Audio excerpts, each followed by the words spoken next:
Olá e bem-vindo ou bem-vinda de volta ao Português with Leo. Quando aprendemos uma língua nova, uma das coisas mais difíceis de perceber são as preposições.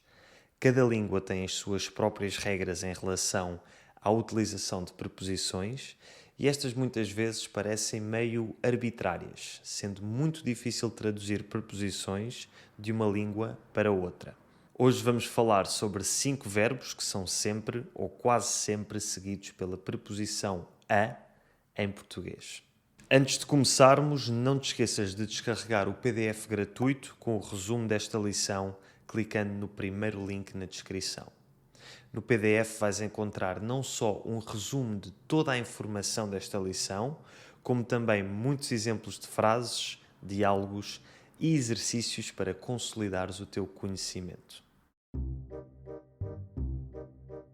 Começamos com o verbo reflexivo, habituar-se.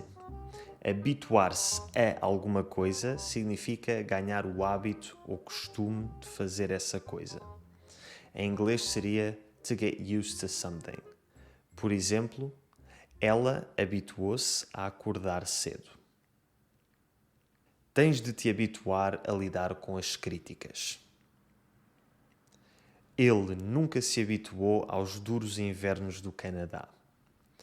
Repara que na última frase não utilizei a palavra a, mas sim aos.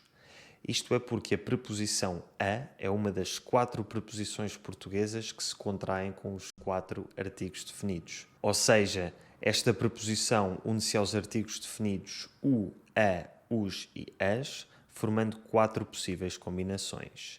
Ao, a, aos e às.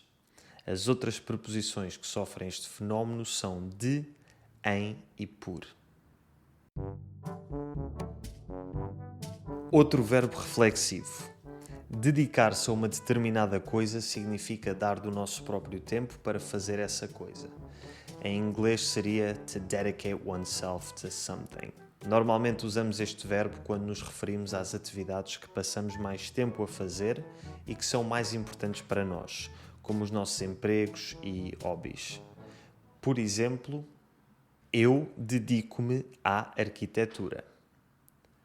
No seu tempo livre, a Joana dedica-se a aprender novas línguas.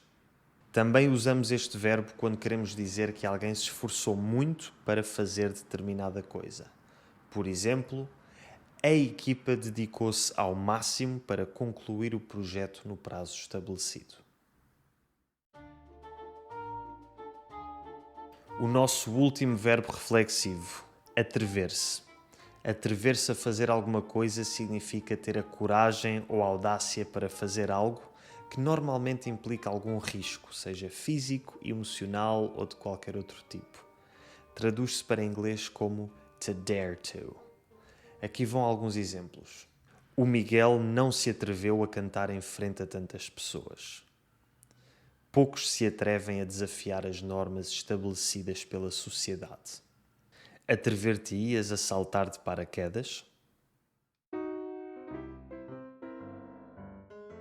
O verbo pertencer traduz-se para inglês como to belong to.